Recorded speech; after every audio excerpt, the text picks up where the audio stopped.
सर्व विघ्नोपशांति गुरु ब्रह्मा गुरु विष्णु गुरु देवो महेश्वर गुरु साक्षात् परब्रह्म तस्मै श्री गुरवे नमः श्री ललिता परमेश्वरी नमः காஞ்சி காமாட்சியே நமஸ்காரம்.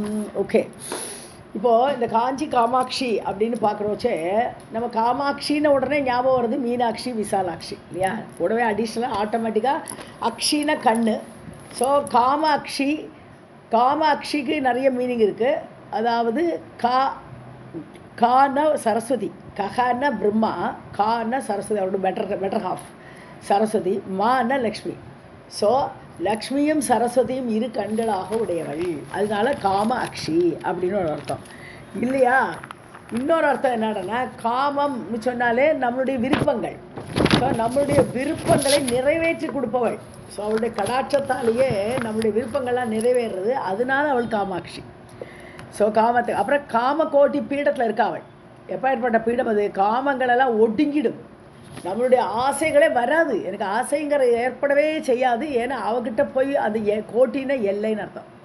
ஸோ காமகோடி பீடத்தில் அமர்ந்திருக்கிறாள் அவள், அதனால அந்த காமத்துக்குடைய எல்லையாக நம்மளுடைய விருப்பங்கள் எல்லாம் ஒடுங்குற மாதிரி அமைந்திருக்கா, அதனால அவள் காமாட்சி. அதுக்கப்புறம் இன்னொரு கதையில் வருது, அதனால காமாட்சிங்கிறது நம்ம பின்னாடி பார்க்கணும். இந்த கதையினால் அவளுக்கு காமாட்சி அப்படின்னு சொல்கிறோம். ஸோ இந்த கதையை பார்க்கணும் நம்ம. ஸோ இங்கே மொதமாக இந்த காமாட்சி மீனாட்சி விசாலாட்சி 3 பேருமே பார்த்தோம்னா சிங்கிள் என்டிட்டி கிடையாது, எல்லாருமே டபுளாக தான் இருக்கா.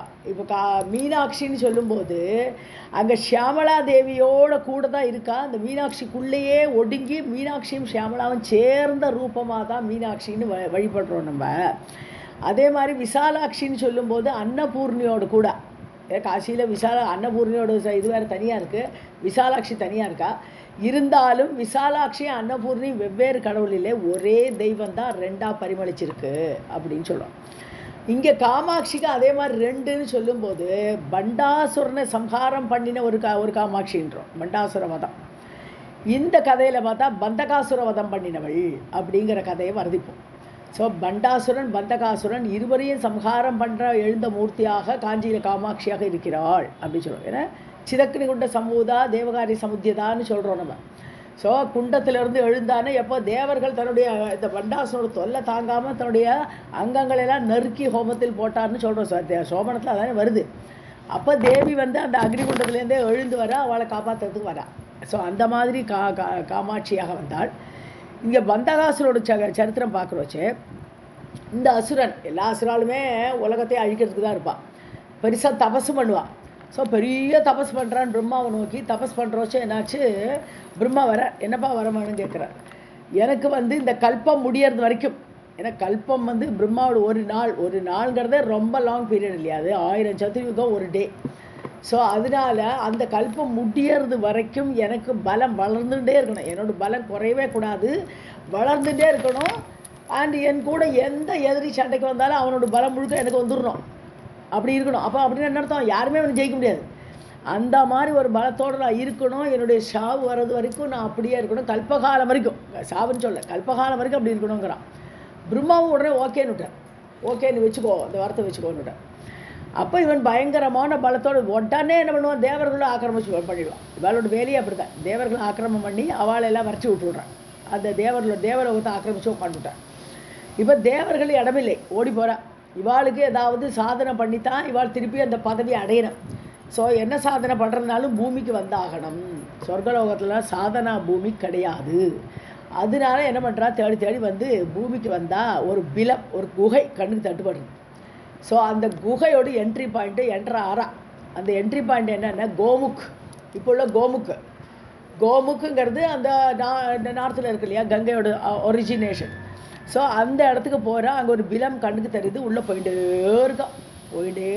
இருக்கா பாட்டு லாங்காக போகிறது. அப்போது உள்ளே போயிட்டே இருக்கா, ரொம்ப வருஷமாச்சு போயிட்டே இருக்கா. என்ட்ரி கடைசியில் ஒரு எக்ஸிட் பாயிண்ட்டுக்கு வரா. அந்த பிலத்தோட எக்ஸிட் பாயிண்ட்டுக்கு வந்தால் பார்த்தா அங்கே சிவன் தபஸ் பண்ணிட்டு இருக்கார். ஸோ சிவன் அங்கே தபஸ் பண்ணிட்டு இருக்கார பார்க்குறான். அப்போ சிவன் அவளை பார்த்து நீங்கள் எங்கே வந்தேலிங்க நீ தேவர்களை பார்த்து கேட்குறான். அப்போ நீங்கள் என்ன பண்ணிட்டு இருக்கேன்னு கேட்குறான். அப்போ சொல்கிறார், நான் ஒரு தபஸ் பண்ணுறேன், ஏன்னா எனக்கு ஒரு சாபம் இருந்தது, அதுக்காக நான் தபஸ் பண்ணி அந்த தேவியை ஆராதிச்சுட்டு இருக்கேன். ஆராதிச்சு இப்போ என்னோடய பலன் கிடச்சுடுத்து. என்னோட தபஸ்க்கு பலன் கிடச்சிடுது, நான் இப்போ வெளியில் போகிறேன், இந்த பிலத்தை விட்டு வெளியில் போகிறேன், இந்த சமயத்தில் நீங்கள் வந்திருக்கேன், உங்களுக்கும் பலன் ஆகும், பலன் கிடைக்கும். ஸோ நீங்களும் இங்கே தபஸ் பண்ணுங்கோ உங்களோட கஷ்டத்துக்கு நீங்கிறதுக்கு அப்படின்னு சொல்லிட்டு போகிறாரா. ஸோ இவருடைய இந்த சிவன் உடனே அவள் கேட்பா இல்லையா, உங்களுக்கு எதனால நீங்கள் இந்த தபஸ் பண்ணுறேன், உங்களுக்கு என்ன ப்ராப்ளம்னு கேட்ட உடனே அவர் சொல்கிறார், நான் வந்து நிறைய முனிவர்களை பார்த்தேன். யார், தேவலோகத்தில் சிவன் இருக்கார், ஏகப்பட்ட முனிவர்கள் தபஸெல்லாம் பண்ணி நல்லா ஒரு சாதுக்களாக இருக்கா. ஆனால் ஒரு ஸ்டேஜில் அவளுடைய தபஸ்னாலே அவளுக்கு செருக்கு வந்துடுது, ரொம்ப மதம் வந்துடுறதா.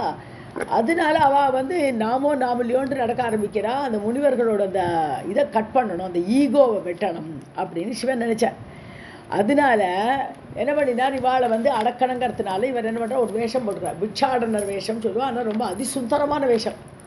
ஸோ ரொம்ப அழகான வேஷத்தை போட்டுட்டு விஷ்ணுவை கூட்டுக்கிறார், நீ வா அப்படின்னு சொல்லிட்டு. விஷ்ணு என்ன பண்ணுறாரு, மோகினி அவதாரம், மோகினி வேஷத்தை எடுத்துகிட்டு வர்றார். 2 பேர் வரா, ரொம்ப அழகாக இருக்கா பார்க்குறதுக்கு. ஸோ முதல்ல முனிவர்களோட ஒய்ஃப் எல்லாம் பார்க்குறா, பிட்சாடனரை பார்த்துடுறா, ரொம்ப அழகாக இருக்காரா. உடனே ஆக்கர்ஷிக்கப்படுறா. உடனே சிவனை நோக்கி, சிவனையே பார்த்துட்டுக்கா, கண்கொட்டாமல் பார்க்குறாளா. இது முனிவர்கள் பார்க்குறா, கோவம் வருது அவளுக்கு. என்னுடைய மனைவிகளெல்லாம் நீங்கள் வந்து இந்த மாதிரி திசை திரும்புகிற மாதிரி பண்ணுறீங்களே, இது உங்களுக்கு என்ன ஒரு சாமர்த்தியம், அதனால உங்களுடைய லிங்கம் விழட்டும், ஆண்மை குறையட்டும் அப்படின்னு ஒரு சாபத்தை கொடுத்துட்றா முனிவர்கள். அதுக்கப்புறம் பார்க்குறா, விஷ்ணுவை பார்க்குறா, பின்னாடியே விஷ்ணு வராரா, மோகினி. இவா மயங்கி போய்ட்றா விஷ்ணுவை பார்த்து, ஆஹா இவர் எவ்வளோ அழகாக இருக்கார்ட்டு. அப்போது இவா மயங்கி போன உடனே சிவன் கேட்குறார், என்ன நீங்கள் பண்ணுறது மட்டும் சரியா, உங்கள் மனைவிகள் பண்ணால் தப்பா அப்படின்னு காட்டோன்னே கொஞ்சம் ஒரு மாதிரி வெக்கமாயிடுது.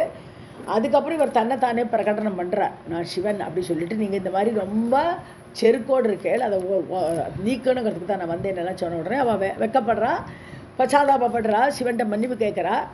சரி அப்படின்னு சொல்லிட்டு அவரும் மன்னிக்கிறார். அந்த சமயத்தில் அப்போ இந்த கதையை சொல்லிட்டு இருக்கா, என்னுடைய இந்த மாதிரி லிங்கம் விழுந்த உடனே எனக்கு ஆண்மை வேணுமே, திருப்பி என்னுடைய ஆண்மையை நான் அடையணுமே, அதுக்காக நான் தபம் செய்ய வந்தால் இந்த பிலத்தில் இந்த இடத்துல தான் வந்து நான் பண்ணிட்டு இருக்கேன். ஸோ நம்ம ஒன்று புரிஞ்சுக்கணும், இந்த பிலம்ங்கிறது இந்த இடத்துல காஞ்சிபுரத்தை ரெஃபர் பண்ணுறது. அங்கேருந்து வந்திருக்கா, வந்து இந்த காஞ்சிபுரத்தில் தேவியோட ஸ்தானமே தான் அந்த பிலம். ஸோ அந்த பிலத்தில் நான் இங்கே வந்து இங்கே சாதனை பண்ணி தான் எனக்கு இந்த இப்போதுக்கு கொஞ்சம் கொஞ்சமாக என்னுடைய ஆண்மையை நான் திரும்பி பெற்றேன். அது ரொம்ப வருஷம் ஆச்சு, சீக்கிரமெல்லாம் வரலப்பா, நீங்களும் ரொம்ப வருஷம் தபஸ் பண்ண வேண்டியிருக்கும்.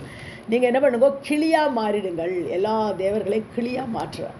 கிளியாக மாறி அங்கே ஒரு செம்பக மரம் இருக்குது, அந்த செண்பக மரத்தில் போய் உட்காந்து எல்லோரும் தபஸ் பண்ணுவோம்னுட்டார். எல்லா கிளி ரூபத்தில் எல்லோரும் தபஸ் பண்ணிட்டு உட்காந்துருக்கா. அப்போது நிறைய வருஷம் போய்டுது. நிறைய வருஷம் ஆனதுக்கப்புறம் தான் தேவி வரா. தேவி இந்த தபஸால் பிரசன்னமாகி தேவி வரா.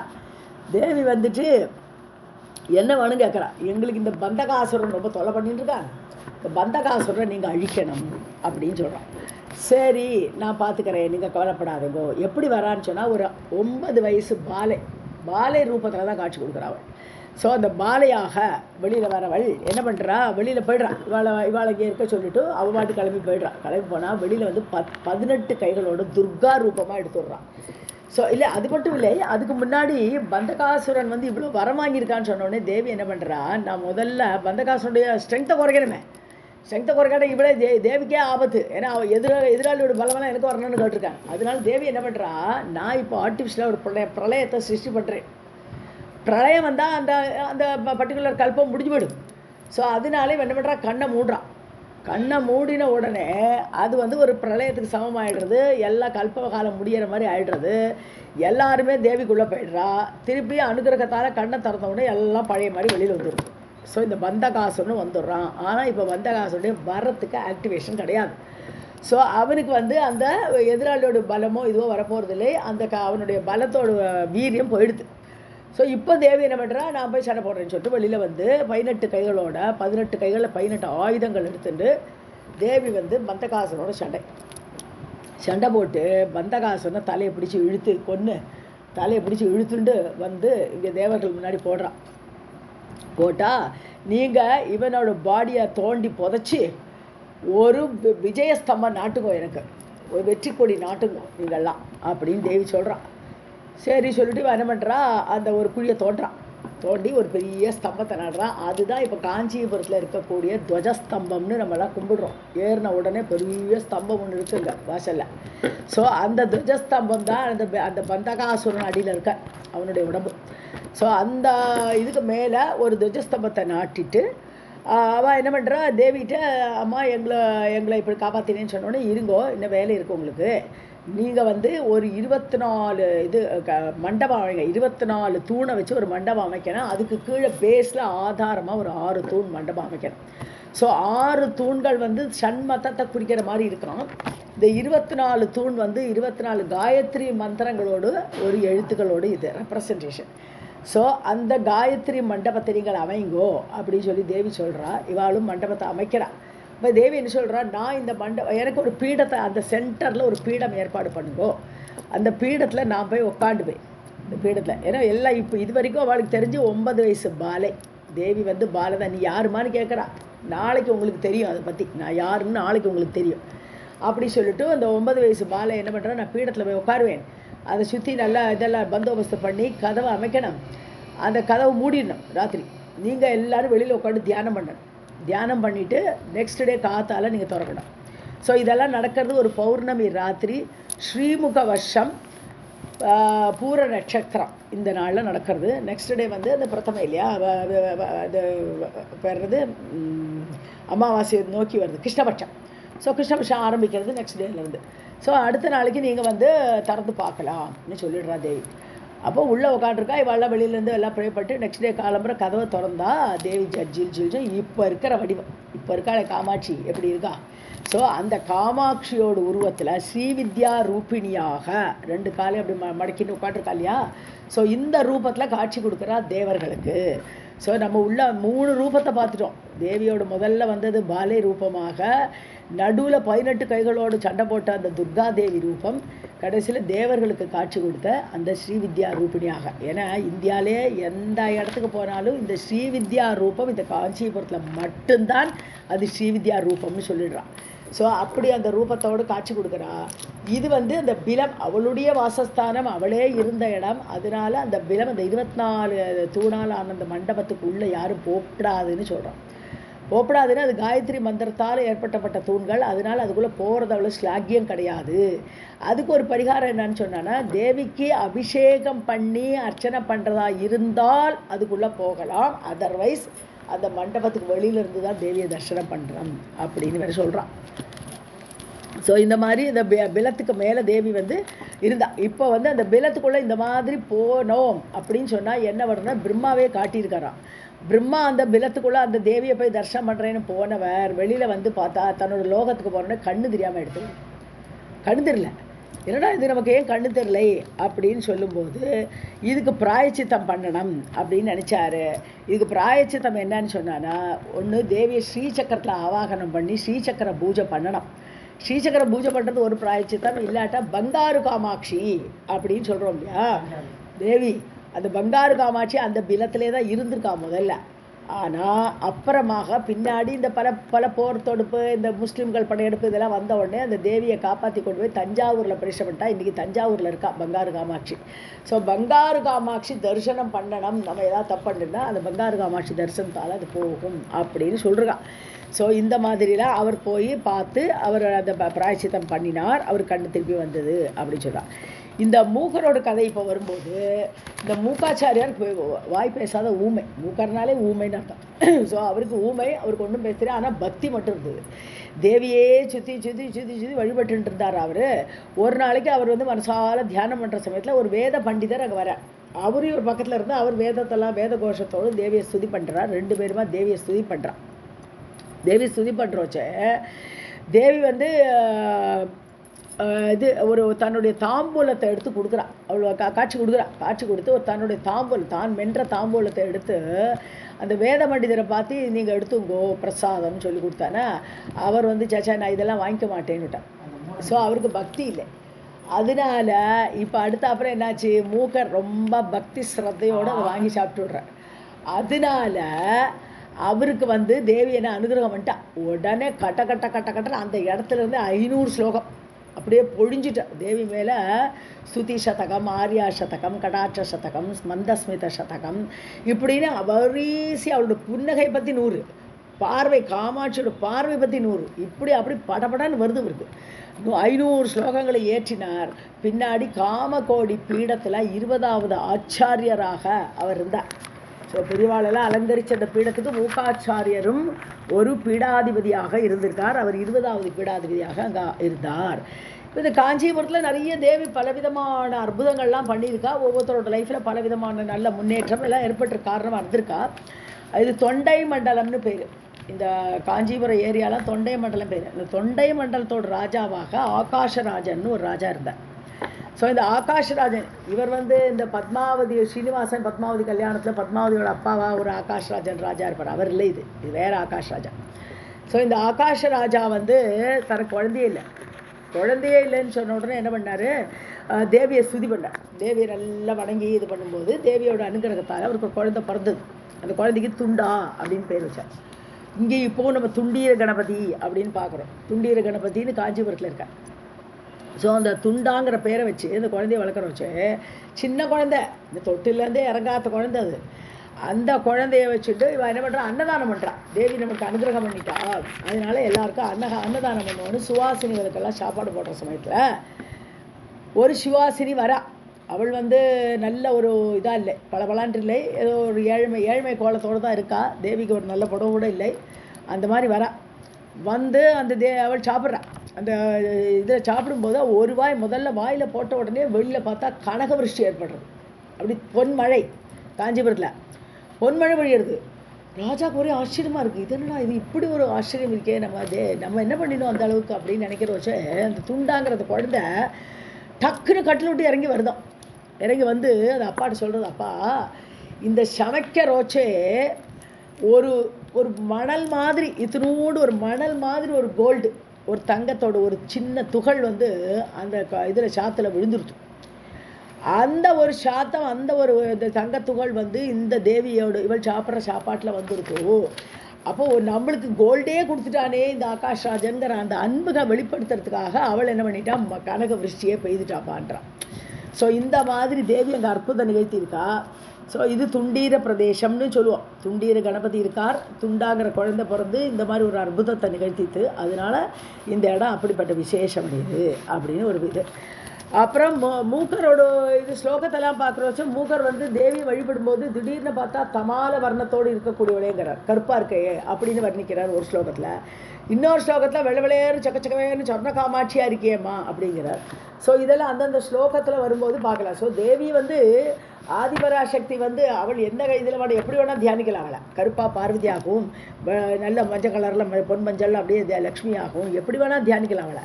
ஸோ ஏன்னா இதுக்கு என்ன சொல்கிறாருன்னா, பெரியவா மகாபெரிவான்னு சொல்கிறார் தெய்வத்தின் பொருளில் பார்க்குற வச்சு, இது விப்ஜியார்னு சொல்கிறோம். சூரியனோட ஒளி விப்ஜியாருங்கிறோம். அது ஒரு ப்ரிசமில் வர வச்சு பார்த்தோம்னா பிரிக்கிற வச்சு அது ரிஃப்ராக்ஷனில் வரும்போது 7 கலர் காட்டுறது. இந்த பக்கம் வைலட் லாஸ்ட்டு, இந்த பக்கம் ரெட்டு லாஸ்ட்டு. ஸோ ரெட்டுக்கு அந்த பக்கம் பார்த்தா ஒயிட்டு. ஸோ ஒயிட்டு கலர்லெஸ்ஸுங்கிறோம், பிளாக்கையும் கலர்லெஸ்ஸுங்கிறோம், அது கலர் கிடையாதுங்கிறோம். ஸோ இந்த பக்கம் கருப்பு, வைலட்டுக்கு இந்த பக்கம் கருப்பு, அந்த பக்கம் ரெட்டுக்கு மேற்பட்ட இடம் ஒயிட்டு, வெள்ளை கலரு. ஸோ இது நம்ம அந்த ஒயிட் கலரையும் பிளாக் கலரையும் இந்த தேவியோட 2 விதமான ரூபங்கள் நினச்சோமானா நடுவில் இருக்கிற எல்லாமே அவள் தானே. ஸோ 2 எட்ஜுமே அவள்னு சொல்லி நம்ம சொல்லிட்டோம். விளையாடுன சரஸ்வதி ஆகும் அந்த இதாக இருக்கும்போது தேவி அப்படி இருக்கான்னு சொல்லும்போது, இந்த பக்கம் கருப்பாக நம்ம பார்வதி ரூபமாக இருக்கும்போது நடுவில் அவள் தான். அதனால தான் எப்போவுமே ரெட்டு அந்த வெளியில் வர வச்சா, அதை பிரிக்க வச்சா 2 வெளியில் வந்தாச்சானா அது காமேஸ்வரி ரூபமாக அந்த தெய்வம் பிரகடனம் ஆகிறது. ரெட் கலர் சிங்கார் ரசத்தை இண்டிகேட் பண்ணுறது. ஸோ காமேஸ்வரி ரூபமாக. அதுக்கப்புறம் பார்த்தோம்னா மற்ற கலர்லாம் வரும்போது ஒரு கலர் ஒரு இதாக இருக்குது. செம்மஞ்சள் கலராக இருக்கிற வச்சு அது பிரம்மாலக்ஷ்மியாக, பிரம்மாவும் லக்ஷ்மியாகவும் இருக்கக்கூடிய அந்த இது செம்மஞ்சள் நிறமாக. ஸோ இந்த பிரம்மாலக்ஷ்மி 2 பேரும் பிரதர் அண்ட் சிஸ்டர். ஸோ இப்படி செட்டாக வர பிரம்மாலக்ஷ்மி ஒரு செட்டு. அப்புறம் பார்த்தா மகாவிஷ்ணு பார்வதி, அது ஒரு மாதிரி நீல கலர். நீலம்ங்கிறது என்னது, அது கிட்டத்தட்ட நியர்லி பிளாக். ஸோ விஷ்ணுவும் பார்வதியும் ஒரே பிரதர் அண்ட் சிஸ்டர், அவள் ஒரு கலர். ஸோ இப்படி அதே மாதிரி ருத்ரனும் சரஸ்வதியும் பார்த்தா ஒயிட். இல்லையா? ஸோ இப்படி செட்டாக பிரதர் அண்ட் சிஸ்டராக ஒரே தேவியோட உருவம் தான் இப்படி பிரதிபலிக்கிறது. எப்படி வித்யாராக அது ஒரே இருக்கக்கூடிய கருப்பு வெள்ளைங்கிற கலர்லெஸ்ஸாக இருக்கக்கூடிய தெய்வம் இப்படி பிரகாசமாக வெளியில் வர மாதிரி மும்மூன்றாக வந்தது. இது தேவி மகாத்மியத்தில் மூர்த்தி ரகசியத்தில் வருது. மூர்த்தி ரகசியத்தில் தேவி எப்படி 2 செட்டாக அதுக்கப்புறம் உலகம் உற்பத்தி ஆகணும், உலகத்தில் சிருஷ்டி பெருகணும்னு சொல்லும்போது இந்த ஆப்போசிட்டாக கல்யாணம் பண்ணி அப்படி உலகம் பெருகிறது இல்லையா? இப்போ பிரம்மா பார்த்தோம்னா சரஸ்வதி கல்யாணம் பண்ணி விடுறார் இந்த செட்டிலேயே. பிரம்மாவும் சரஸ்வதியும் பேர் ஆகிடுறா, அப்புறம் விஷ்ணுவும் மகாலட்சுமியும் பேர் ஆகிடுறா, அப்புறம் பார்வதியும் ருத்ரனும் பேர் ஆகிடுறா. ஸோ இப்படி ஆப்போசிட் பேர்ஸ் பிரதர் அண்ட் சிஸ்டராக வெளியில் வந்தவா ஆப்போசிட் பேர் ஆகி உலக உற்பத்திக்கு காரணமாக இருக்கிறார்கள் அப்படின்னு பார்க்குறோம். இப்போது இந்த மன்மதன் சிவனை எரிக்கிறான் இல்லையா? எப்படி தேவியோட சேர்த்து வைக்கணும் அப்படின்னு தேவர்கள் மன்மதனை அம்பால் அடிக்க சொல்கிறார் சிவனை.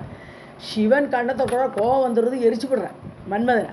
இப்போ மன்மதன் போய் அம்மா நான் இப்படி எரிஞ்சு போயிட்டேனே என்ன பண்ணுறதுன்னு கேட்குறோச்சே, நீ உனக்கிட்ட பக்தி கம்மியாக இருந்திருக்கு, நீ பக்தி ஸ்ரத்தையாக சிவன் மேலே போட்டிருந்தியானா மேபி சிவன் அனுகிரகம் பண்ணியிருப்பேன், ஆனால் பண்ணலை. இப்போ நான் அதே அம்பை என்கிட்ட கொடு, நான் போடுறேன் அப்படி சொல்லிட்டு தான் தேவி அதே பஞ்சபானங்கள் அதே அந்த இது கரும்பு வில் எல்லாத்தையும் வச்சுட்டு தேவி அன்போடு அந்த இதை அடிக்கிறாளா? காமத்தோட. காமங்கிறது என்னது? தன்னுடைய அன்பு. ஸோ தன்னுடைய அன்பினால் அந்த கண்களால் பார்த்து அந்த சிவனை அடித்தால் அது காமாட்சி. ஸோ காமாட்சி தன்னுடைய அன்பினாலேயே அந்த சிவனை அடித்து தன்வசப்படுத்தினாள், அதனாலும் அவள் காமாட்சி. இப்படி இந்த தேவி காமாட்சியோட சரித்திரம் இப்படி அற்புதமான சரித்திரம். இதை பற்றி மூகர் பாட்டு தான் நம்ம படிக்க போகிறோம். இவளுக்கு மெயினாக 2 இடம் முக்கியமாக சொல்கிறோம். ஸ்ரீபுரம்ங்கிற இடம் மேருமலையில் இவர் தேவச்சிற்பியான விஸ்வகர்மா பண்ணின இடம் ஸ்ரீபுரம்னு சொல்லிட்டு அங்கே இருக்காண்டு. சுதாசாகரம், அப்புறம் மணித்வீபம்னு சொல்லி அவளோட இருப்பிடம் சுதாசாகரம், அமிர்தக்கடல். அமிர்தக்கடலில் மத்தியில் அவளுடைய இருப்பிடம் மணித்வீபமாக இருக்கிறது. ஸோ இவள் தானே ஏற்படுத்தி கொண்ட ஒரு இடம் மணித்வீபங்கிறது.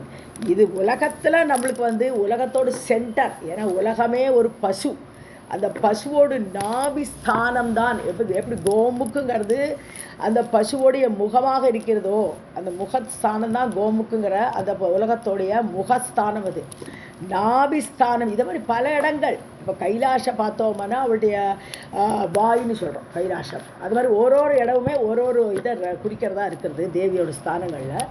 இந்த நாபிஸ்தானத்தில் இருக்கக்கூடிய காஞ்சிபுரத்துக்கு ஸ்பெஷலாக விசேஷம் உண்டு. ஏன்னா இங்கே என்ன தியானம் பண்ணினாலும் காம போட்டியாக இருக்கிறதுனால நம்முடைய காமத்தோடைய எல்லையை நாம் அடைகிறோம், விருப்பங்களை எல்லாம் முடித்து கொண்டுடுறோம். நமக்கு என்ன ஆசை இருந்தாலும் நிறைவேற்றுறது ஒரு பக்கம், இன்னும் மீண்டும் ஆசைகள் தோன்றாமல் இருக்கிறது ஒன்று. இப்படியாக இந்த தேவி காமாட்சியோட சரித்திரத்தை அவர் அனுபவித்து 500 ஸ்லோகம் பாட்டு நம்ம அடுத்த கிளாஸில் பார்க்கலாம். ஓகே. ஸ்ரீ லலிதா பரமேஸ்வரி நமக.